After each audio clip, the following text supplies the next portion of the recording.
कथार अच्छी बाप थिला पुओ सवारी हारे ना जार बाप थो से पुओ बहुत भाग्यवान कहीं बापा को छाड़ी पिलार परिचय ही किसी ना पानी पवन को छाड़ी जोपरी भाव में मनीष बंची पारे ना सेपरी बापा को छाड़ी पिला बंचवा कष्टकर बापा जे कि पिलार हाथ धरी बाट चलवा शिखाई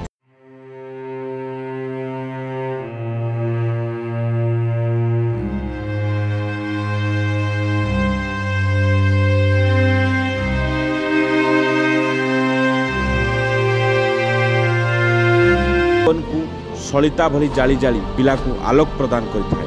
बापा निजे पछे भोकरे रहंती किंतु निज छुआर स्वप्न को पूरण करती। बापा खरा वर्षा को खातिर न करी मास मास खटी खटी जो अर्थ उपार्जन करती शेष मास शेष को निज छुआ पाई सब विनियोग कर दियंती। एते सबू निज छुआ पाई करि सारिबा परे भी जदि छुआ शेष कहे बापा तमे आम पाई किछि करि तथापि बापा हसी हसी कहती तो पाई मु किछि करि सेथिपाई तो बापा महान सेथिपाई तो बापा हेउछंती आम जीवनर देवता।